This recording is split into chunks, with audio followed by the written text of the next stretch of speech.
ang ating lulutuin for today's video. Ayan, simpleng-simple na naman po ang ating gagawin. Ayan, pinirito ko na po ang ating meatballs, ang ating carrots. Ayan, ready na rin ang ating bell pepper, white onion or sweet onion. So, siyempre, meron din tayong garlic. Meron din tayong sweet blend ketchup, Del Monte, baka naman. At syempre, Del Monte quality fine apple tin bits. Ayan, syempre. Meron tayong black pepper, sea salt.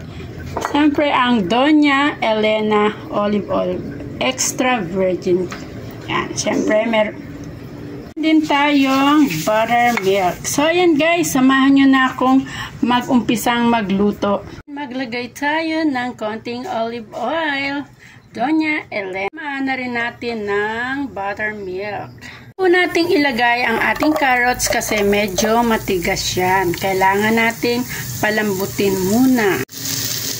Ayan, i-mix-mix muna natin hanggang siya ay lumambot. Ayan, shout out po sa aking mga subscriber and thank you for message. Bago ka lang po sa aking channel, don't forget to like, share, and subscribe. Maraming salamat po. At luto na ang ating carrots. So ayan, pagsamahin na natin ang ating bell pepper at ating white onion para sabay-sabay maluto. Ayan, at i-mix-mix lang natin. Ayan, at mag-add na rin tayo ng ketchup. Ayaw pang lumabas, guys. So, ayan. Tinodo ko na talaga yan, guys.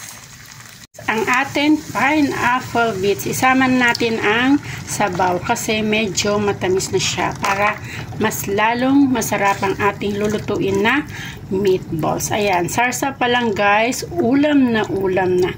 Sigurado kapag nagluto kayo, magugustuhan ng inyong mga anak. At mag-add na rin tayo ng konting salt lamang po.